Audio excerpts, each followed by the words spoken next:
Tech Talk with Matthew Dickerson. Matthew Dickerson. Tech Talk. Sit back and relax. It's time to talk technology. Hello all you Omicron dodgers, and welcome to another Tech Talk in the year 2022. And welcome to our navigator for the 21st century, Matthew Dickerson. Matt, you've taken some time off today from trying to locate rapid antigen tests. It's a full-time job these days. It is. What's been on your mind besides an olfactory swab? Well, look, it is good that you mentioned me there with the Omicron dodger. I am at this stage, although I prefer to pronounce it Omicron. It just seems like a little bit more exasperated. Yeah, that's right. I think it's the O should have O-micron. So well, we're touching wood here because we've dodged it to this point. That's right, but we're all going to get it, aren't we? That's kind of seems to be the logic of it.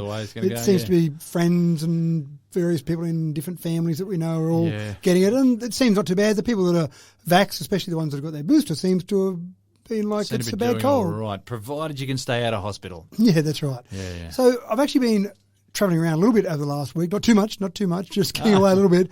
But one thing I was impressed with was when I jumped on a bus recently with my son, and he pulled out his phone, as you do, and just wanted to check where buses were and what the next bus was we had to catch, just things you would normally do.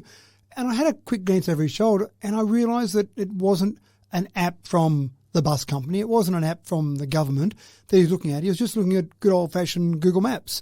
But Google Maps had enough data being fed in that was metadata from people's phones on the buses that he had a more accurate idea of where the buses were, where the trams were. How the scheduling was going. How the scheduling was going. So forget about this whole idea of here's our schedule, here's the timetable, we need to make it really accurate. In Japan, for example, you can set your watch by when those trains come in. In Australia and Sydney, not so much. Yeah. So, but now, rather than try and look at those timetables and then get down to the bus stop on time and stand there and, I wonder if this bus is coming, maybe it's come early, surely it wouldn't be early, I wonder how late it is. Now you just can use that metadata information and go, that's where the buses are, that's more up to date, that's more accurate than anything that they're doing from an official perspective. I thought that was very impressive. So one's a predictor and the other is what's really happening. What's really happening, yeah. Based on, again, enough people being on that bus, enough people having metadata feeding in, and that live data being read to actually be able to see where the bus is up to. So I thought that was pretty cool. We live in an amazing world. Absolutely. And as I peruse the menu today, I note that you've got 2 or 3 tasty little upgrades for the home here. Keep your ears tuned if you're renovating, folks. And I see there's a tech remedy for snorers. Long-suffering bed partners better listen in carefully. And there's a big green revolution coming in the heavy transport industry, folks, thanks to some clever, well-financed innovation. But let's kick off with a highly palatable entree that should come with a free frisbee and a tennis ball. The technology on smartwatches is now so overcooked, there is pretty much nothing they can't do. So it's time to look further afield, folks, to the pet care industry. And look out, Rover, it seems like you're getting yourself a new smart collar for 2022. Matt, is this pooch upgrade just a clever ploy to get people off the couch? I think it's a clever ploy to take people's money, actually. And we do talk about pets a little bit because it is a huge industry, multi-billion-dollar industry across the world. And so people do some crazy things with their pets. And we've talked about it a little bit before with trackers where you can see what your dog's doing for the day, for example. So you might put a little tracker on your dog and you go off to work in the morning and you think your dog's having a nice little time in the backyard and you come home and look at the tracker and you go, hold on a second there. You've been visiting Daisy across the road, haven't you? Or you've been out with your mates and going around and causing some havoc around the neighbourhood and you come home. Next town and back. That's right. But you're all innocent in the backyard when I come home. You know the time I'm coming home. So you might use trackers for that type of thing. You might use trackers to track activity, but a smart collar now you can actually get for your dog so you can start to monitor things like, get ready for it, the heart rate of your dog, the resting respiratory rate of your dog. Wow. Start to look for some health issues, pretty much the same as we do with our smart watches where we're tracking heart rates or we're doing ECGs with our watch. You can do some of those same sorts of things. Now, for a dog, you can imagine that's a bit harder because you've got different dogs, different sizes, different hair or fur on those dogs. So they've been very clever with the way they've worked on that. And basically it sends out a radar signal around the dog's neck to actually get past all the fur and hair and then get into the blood flow going through the neck to start to track some of those things like the respiratory rate or the heart rate. Wow. So you can then start to get this full health check of your dog just from the collar.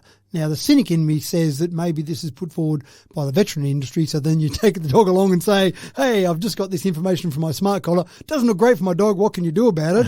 Rather than something just happening to your dog. I think it's going to be just a way for me to get in trouble with my vet for not walking my dog enough. That's a possibility as well, definitely. So you take the information along to the vet and he says, James, you said you've been walking the dog. I'm looking at the information here and it's only an average of 1.2 kilometres per day. I've worked out why he's overweight. So that's all quite interesting, but there is some absolutely unbelievable tech out there for dogs. You can actually get vests where you can do ECGs with a vest on your dog. Yeah, so it's all this incredible stuff. But I think the smart collar is something that is nice and passive. You put it on there and you don't have to worry about it too much. Charge it up on a regular basis. Get the information fed through to your smartphone and just keep a bit of an eye on your dog and still keep an idea where your dog's up to as well. So in other words, if it's running around the neighbourhood, you can keep a bit of an eye on it. So smart collar, keep an eye out for that. I know we did some gifts at the end of last year, Christmas gifts, but this would be a great gift for someone as well. Yeah, that's amazing. The take-up in Australia for solar panels on roofs has been enormous over the past 2 decades. New South Wales alone installed 108,000 just in 2020 alone. Of course, when upgrading existing roofs, it makes perfect sense just to drop panels on top of the tiles. But what about if you could just make your whole roof photovoltaic in the initial build? Wouldn't that make a whole lot of sense? Matt, this idea isn't a brand new idea. It's been around for about 5 years, but this is now getting a whole lot more practical. More practical and more cost-effective. It was Tesla who actually came out with the idea back in 2016 where they said, we've got some shingles, you've got some solar panel shingles, build your roof out of these. And people said, wow, it's a great idea. But then they did the numbers and they found if you're building a new house and you put a normal roof on, whether it be made from shingles or Colorbond here in Australia, and then put solar panels on top, that was actually cheaper than using a Tesla roof. So most people went, you know what, I like the idea, but not that much, so I'm going to pay way more for it. But there's a company in America called GAF, and they build a lot of shingles. They make a lot of shingles for new houses around the world, particularly in America, and they've come up with shingles that are just as easy to mount and basically install as a normal shingle would be in a roof, but the price is much more cost effective to the point where it's cheaper to build your entire roof out of these solar panel shingles than it would be to build a normal roof and then put solar panels on top. Wow, that's got amazing advantages there, because if you've got a roof with limited accessibility for putting panels on, then having your entire roof made out of these solar-powered shingles is just fantastic. So your whole roof made out of them, and then mounting them is just as easy as a normal shingle. They nail in like a normal shingle would nail in, and you think, well, how are you going to nail through a solar panel? But obviously they've been made where the solar panel sits below a nailing panel at the top. So you basically nail in as per normal, then they're all connected together. But the other crucial thing that you alluded to then is that they're made in separate pockets, so that if you get a bit of shading, for example, from a tree, or you've got something on your roof that shades some part of your roof, then you don't lose all that solar power. So in solar panels, for example, when you put them on, if you shade too many of them, you can lose a whole lot of power because there's a whole bunch connected together. But the way these shingles work is they're not individual, but they're in small groups. So you can lose a little bit of power from shading, but it doesn't mean you lose all the power coming from that roof. So great idea in terms of putting all that together. But you're right, having a whole roof just made out of solar-powered shingles sounds brilliant. They're strong enough you can walk over them still, just like a normal roof. You can't go jumping up and down playing basketball perhaps, but you can walk around them. Make sure you try and walk on the battens as you would with a normal roof, but you can walk on them, use them as normal. They can handle hail, rain, weather, maybe not so many trees falling on top of them, but they're just as strong as a normal roof, but they're a solar panel, and that just sounds brilliant. Yeah, right. So you can solar panel your roof and then solar panel your driveway as well, because I understand we've got road surfacing solar panels as well, so you could become the solar panel house. That's right. It's all about surface area, isn't it? More surface area. More surface area. There we come back to it again. Now, remember when you used to have to get up out of your comfy chair to change the channel? Those primitive days before aimless channel surfing. The remote control changed all that, but hold on, folks, for first world problem number 19,261. How about when the battery in your remote runs flat? Is there anything more frustrating than a flat battery in your TV remote? Well, yes, of course there is. Literally 5,000 more frustrating things. But this one is set to become a memory. Thank you to the innovators of the TV remote technology. Matt, this is music to my ears, a remote control that will never die. So surely you haven't had a flat battery in a remote control recently. It happened today. No way. This is so pertinent. Yes. You're right. It does. Frustration. It does seem slightly like a first world problem, but it's a real problem if you go to change the remote control battery and there's no batteries in the household. Yeah. And then if it's late at night and the supermarket's not open, what are you going to do then? So this is a real problem. But I want to go back a little And bit. your whole entertainment just shuts down. That's right. How could you change it manually? Are there buttons there anywhere? Surely not. But way back, if I can just jump back in history a little bit, on the 20th of March 1900, so we're going back that far, US patent number 645576, which I'm sure you'd be familiar with that particular patent number, that was granted in the name of Nikola Tesla. And the patent was for the system of transmission of electrical energy. So Tesla had this belief, and he became a bit obsessed with it at one stage of his career, that electricity could be transmitted wirelessly through the air over long distances. And so he worked on this and he got some funding for it and he tried to make it happen, but he never really got there. Now, it wasn't that the theory was wrong, and with Tesla often the theory was absolutely spot on. It was sometimes the practicality of building it. And for this sort of wireless transmission over long distances, then you need something incredibly powerful somewhere because you're dissipating that energy in three dimensions. Yeah, but I understand there was also another problem here. But they weren't quite sure how they were going to charge people for the electricity. So they didn't go any further with it because it was much easier to charge people when you had it going through power lines. Through a meter, that's exactly right. But look, he had this idea that you'd just set a light bulb on the desk and you'd turn the light bulb on and it would turn on. And I know people who used to think that PowerPoint, you'd want another PowerPoint on the wall, you just cut a hole in the wall and stick a PowerPoint in and that was it. Magically, you've got a PowerPoint. They didn't realise there was some cabling that went in behind there. So the idea of this whole wireless electricity has been around but never really utilised in practical terms.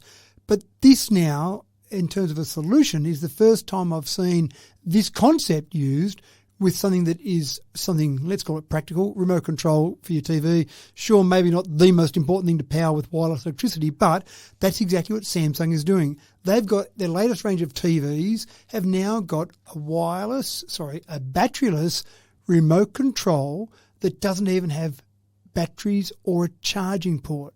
So you go, what sort of hocus pocus magic are you talking about now? Surely you've been drinking too much over New Year and you don't know what's going on in the world. But that's exactly what they've got. They're relying on Wi-Fi in your house because let's face it, if you've got a modern smart TV in your house, there's a pretty good chance you're going to have Wi-Fi. This remote control uses Wi-Fi, the energy from Wi-Fi, to create enough electricity to not charge the batteries in your remote, but to charge a capacitor in your remote. And then when you press some buttons on the remote, that's enough to drain the capacitor to a certain extent. But it's not as if the remote control needs to be going all the time. So it's not unless you're a hopeless channel flicker. Maybe they've got a recommendation only so many clicks per second for this particular remote. But the idea is no batteries. So batteries are storing energy chemically. Capacitors are storing energy. I'd probably say it's more like static electricity is the way a capacitor is storing electricity in a very crude sort of example there.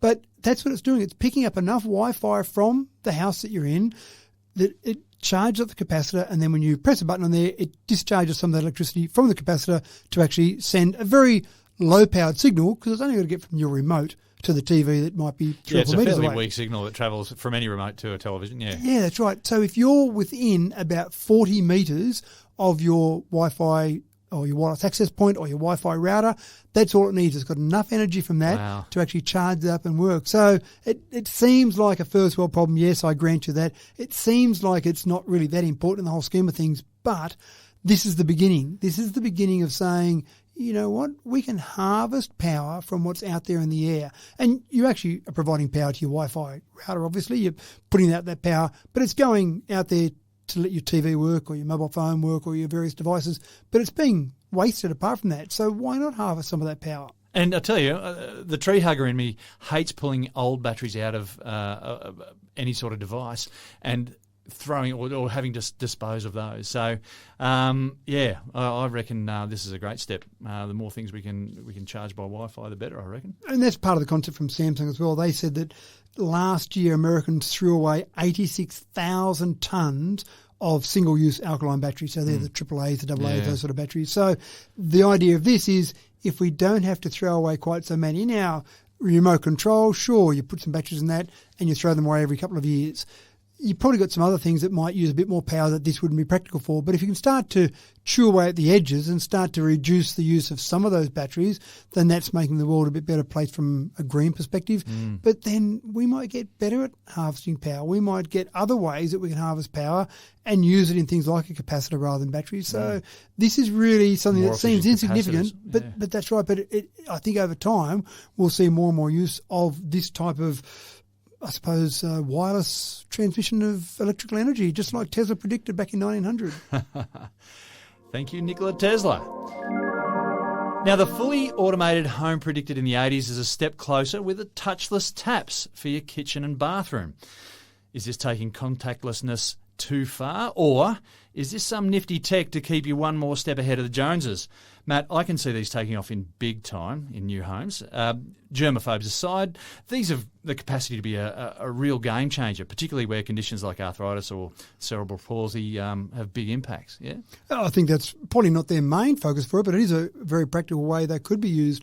I think it is an example of keeping up with the Joneses. So you've got your smart tap in your house, friends walk over and they say, hey, I just want to wash my hands. How do I just tell the tap what to do, or wave your hands? You can move your hands in different directions to change the temperature.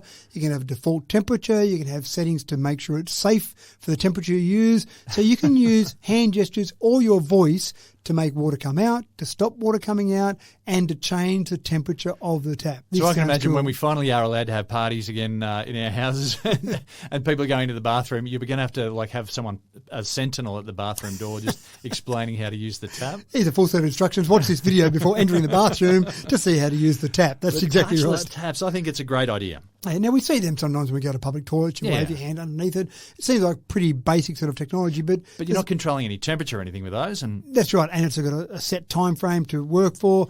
These give you the ability to give you some more flexibility in what you do, but also it's the first range of taps that's actually come out for the home. Those other ones have obviously been industrial taps and probably been industrial prices as well. I can't imagine this is particularly cheap. Moen, M-O-E-N, make this particular one, and you know it's American because they call it a Moen Smart Faucet. Faucet, yeah. I always think of Farrah Fawcett when I hear Faucet, but the Faucet, F-A-U-C-E-T, of course. And so it's a home tap, it's a home device to really show off how far we've come with our technology. We don't even need to use our hands. Contactless makes sense. I don't know if that's the real drive for it. I think the real drive is look at this cool technology, look at this cool tap we've got. The other companies don't have that, buy ours. And I think, it might be expensive now, but those prices are set to come down in the next decade or so, and we'll see these popping up in people's houses more and more. And you won't need that sentinel at the bathroom for your party. Once enough people get them, then you won't need that, will you? Right. Everyone will just I've know. got one of these, I know how to use it. Yeah. And we're still in the bathroom for the next story as well. The gentle, fine art of pouring the perfect bath has gotten a bit easier now. Fans of the long, soothing soak, you can now prepare the perfect tub all by voice command, volume, temperature, with stored memory for different members of the family. Thank you very much. Matt, tell me it's got a bubble dispenser as well. It should have, shouldn't it? Surely it's got to be in there. That's an optional extra. That you pay more for that one. But this is even better than the last one because you don't even need to be at the tap for this one. You have this connected to your smart home. You can just yell from the bathroom. You yell from the kitchen. Oh, sorry, if you like. from the kitchen. That's right. You're in the kitchen.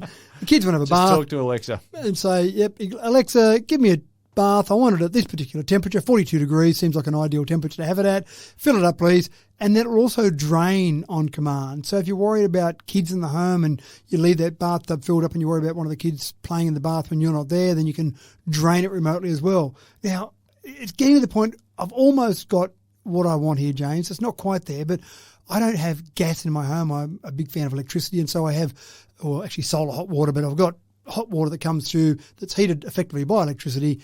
And I want the temperature in my shower to be the exact temperature I want without having to move an old-fashioned handle. But I've never been able to find something that will mix the two, the cold and the hot, to get me the right temperature. Surely. Well, this here obviously does it in the bath, because how else are you going to get the right temperature in your bath without it mixing the cold and the hot? Of course. I'm assuming it doesn't want gas in there. I'm assuming it uses electricity or can use electric hot water for this. So surely if they've got it for the bathtub, we're not that far away from the shower now, because I hate it when my wife gets in the shower and changes the temperature, and then I've got to muck around for the first 20 seconds or so of my shower getting it just the right temperature. Yeah. Whereas if I just had it automatically mixed, I just get in and say 42.7 degrees. My wife can get in and say 41.8 degrees. That's fine. They're both just automatically set to those temperatures.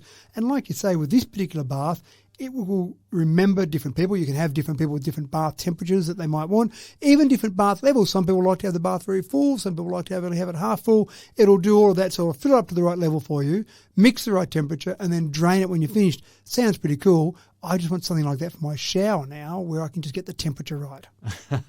And like the kettle, if you boil the kettle, you've got to make sure you use that hot water. Don't go and fill the bathtub and then forget that you filled the bathtub and then come back later. Oh, I filled the bathtub. That's right. It's gone cold. And now it's gone cold. So now, I can't heat it up. Drain the bathtub. That's right. Alexa. That's right. Here's an important story now for my sister-in-law, Maggie. Listen up.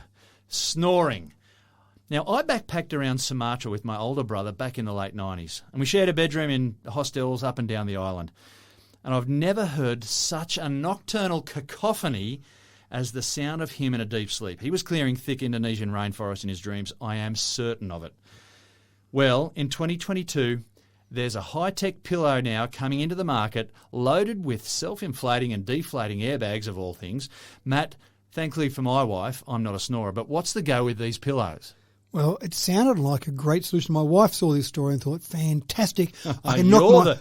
I'm the guilty one here. I can knock my darling husband's head off with airbags, so she imagined airbags like in a car. Launch you into the ceiling. That's right. You start snoring at the first sign of snoring, bang, off goes the airbag, you're plastered into the ceiling and you won't snore again. And when you finally come to several hours later, there's this big hole in your ceiling. That's and right. How the hell happened? So it's not quite an airbag like that. This has got airbags that are slightly slower in inflating than the airbags might be in your car. And again, it's pretty clever technology. It's got a series of airbags throughout the pillow and then a listening box. And the listening box listens for where you're snoring, which angle your head is at. Are you snoring to the right, to the left? Where are you snoring at? And then these airbags slowly inflate. So unlike when my wife shoves me in the back and says, wake up, you're snoring, it's designed to just slowly move your head without waking you up, so you can still have a peaceful night's rest, get a full 8 hours sleep or whatever you desire to get without being woken up from your own snoring and by cutting out the snoring for other people that might be in your household. So we seem to solve a lot of first world problems here, don't we? It doesn't sound like that big a problem, but for people that do have to live with a snorer, I'm sure this is a major problem. It's a major problem. Yeah. So having these very sensitive microphones and airbags where it just moves the person's head around to try and stop that snoring is, I think, a great idea. Yeah, that's amazing. Someone has thought of that to design it. That's the other incredible thing. I think that necessity is the mother of invention. Yeah. So I'm sure somewhere out there there's a scientist who went, you know what, I'm sick of my that's right, my partner snoring. What can I do about it? And after trying a variety of things, this is the solution they came up with. And again, it's obviously working well enough that it's now commercialised. Maybe we'll get airbags in cricket bats to wake people up as well later on too. I don't know. Now, would you have guessed 2 years ago that one of the most prized consumables of the current age would be a fresh rapid antigen test? Can you find one to purchase? At the time of recording this, folks, they are as rare as hen's teeth, but so important for people to be able to use to limit the spread of COVID. Well, at least there's a new website now to provide alerts from real retailers when they arrive on the shelf. Matt, desperate times and desperate measures. Desperate times, desperate measures, but it's actually not from retailers. Oh, right. What I really loved about this was that a guy had developed this because it was so hard to find a rapid antigen test. Yeah, so enormously frustrating. That's right, and people are going into pharmacies and saying, have you got any rapid antigen tests? No, going online, trying to find them. They can't find them anywhere. So, again, that necessity is the mother of invention. This guy developed a website, and what he relies on is people going and attempting to buy some rats and giving feedback to the website to say, I found them here, or no, they're not here, or they should be in tomorrow. And so it's, again, that real-time data that's coming in, not from the retailers, not from anyone that tries to control them, but from the public. And this is what's so great about some of these solutions now, where information coming from the public, you've got so many people out there that if you can get information coming in from the public, that gives you more accurate information than any formal process. Because you can imagine if you're a pharmacy and you got some rats in, you wouldn't worry about going and uploading the information to a website because you're selling them so quick. By the time you upload the information to a website, they'll already be sold out. So people are using their information, what they're finding out there in the marketplace to do it. And I actually tried this. I was actually in Sydney just a couple of days ago, and I actually tried using this because we just thought, we should go and keep testing ourselves on a regular basis. And so we actually went to the website, and you look there and you basically search around where you are. So you put your address in and you search around where you are. And, of course, every place around you says none available, none available, none available. And then you'd find one, let's go there. But you really had to be close by because you've got a short 10 minutes, maybe 5. I reckon it's I reckon probably 5 or 10 minutes, because there were some places we'd get to within 15 or 20 and they'd say, sorry, we've just sold out. Oh, no, we just saw it on the website. So it's a great way of solving a problem. Again, how do you get it quicker than that? I'm not sure if there's another way to do it better than that, maybe having more tests in the first place. But what I love about stories like this is that it's two things. One, people are developing solutions very quickly. There's a problem, let's go and solve the problem, let's come up with a solution. And the second thing is that they're using crowd information. They're using all this information from the general public rather than relying on an official government website or an official website from a wholesaler or a retailer. It's relying on people like you and I to feed the information in. Yeah, that's amazing. And, what a celebration of collaboration. Yeah, absolutely right. And there's all the talk, of course, about them being free, but I don't see much point in having free rapid antigen tests when you can't even get them. So, and people are putting the prices up and they're still selling them. So I don't think the pricing is a problem. I think it's just a good old-fashioned supply problem. So if you're still insisting that fossil fuels are the way of the future, then you're not going to like this next story at all. Diesel electric trains are on the way out as Aussie Rail and British mining companies collaborate on a new greener way to ship vast amounts of heavy goods along long distances across our outback. Matt, this has enormous implications for future transport. What is the green alternative for our mining companies? And I know mines or mining companies get a hard time sometimes, and sometimes because of what they do actually mine, and that's fair enough. If they're still mining coal, they might get a bit of a hard time about that. But it can be fairly intensive on what we have, the resources we have on this planet. And you take a large train, and some of these trains over in WA, for example, are hugely long trains. And you can imagine how much diesel they're using, because most of these trains are diesel electric. That's the concept that's been around for about a century now, where you're basically running a diesel engine to produce electricity to then run electric motors on the actual wheel. So that's the general concept. But this particular collaboration is all about changing the diesel electric to hydrogen electric. And they've got a few advantages there. For a start, they've got a big train. So they've got essentially a large amount of storage capacity for hydrogen, and they've got a large amount of capacity to basically change the way they convert that hydrogen to electricity. So it's not like you've got a car or something that's very small, you're trying to do all that in. So you've got a lot of space available for you. And then they've usually got a few dollars. So they can actually put a bit of money into the research and development of this to get to the stage where they've got a solution. If they can get a solution that works really well, the implications, I think, are twofold. Firstly, you'll see more diesel electric trains converted over to hydrogen electric. So that's great for freight all across the nation, in fact, all across the world.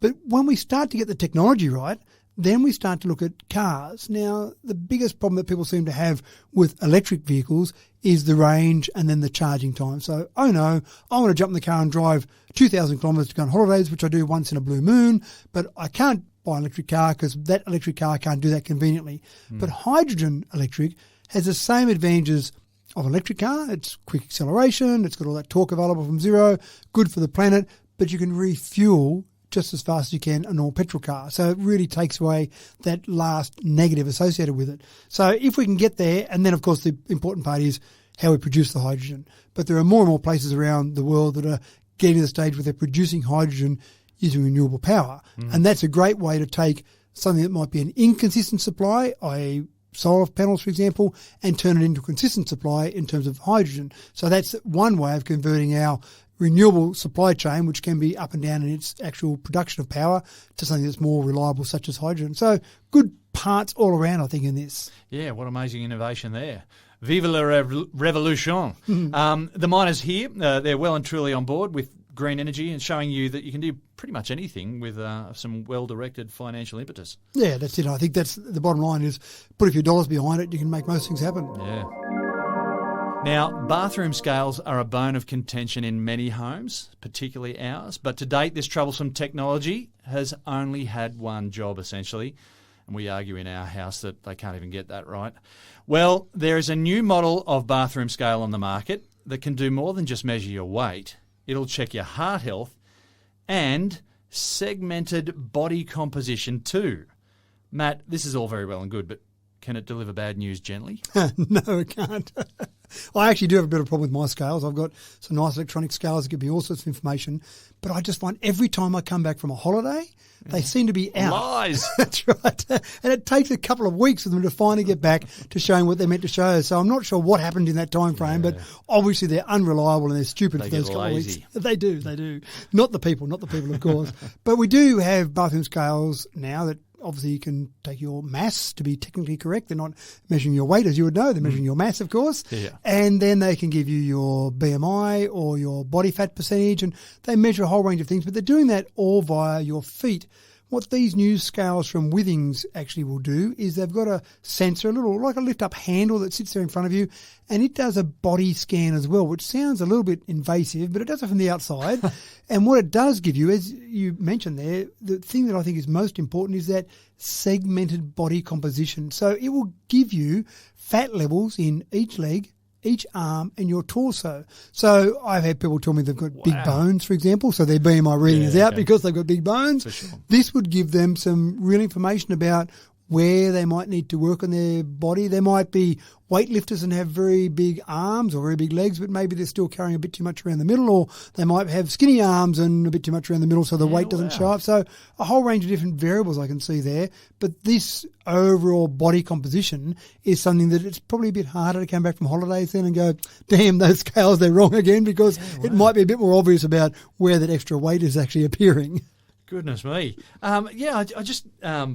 I guess with this new scanner that we're probably not that far away from being able to maybe even, identify potential cancer growths, perhaps, with dense cells growing in particular areas and whatnot. Who knows? I mean, I'm just, fielding the way for future innovation. Yeah, that's good work. Just sending that out to the future scientists. Yeah. No, I think you're right. I mean, once you start to read that body composition and start to look at the body overall, you can start to look at the fat levels that we've talked about, but you can also look at that cardiovascular activity across your body. But what's to stop it being the next thing? What's to stop it being what things are in your body? What's the bone density like from outside? What things can we measure from outside? Osteoporosis and things. All sorts of things like that. Now, I'm not sure how many of those things we can measure from the outside compared to how many we need to do some sort of invasive testing there. But it's pretty incredible what we can do. I mean, we know we've got machines that are very expensive that can do a whole range of measurements of our body. How many of those things can we build into a home device? I wouldn't have thought you could have done things like body fat percentages only a few years ago, but they can do those quite reliably, and this even gets better than that. So it's certainly progressing, and if you wanted my prediction for the next decade of where we'll see technology growth, it will be all around health. We're taking worse care of ourselves. We eat worse. We don't exercise enough.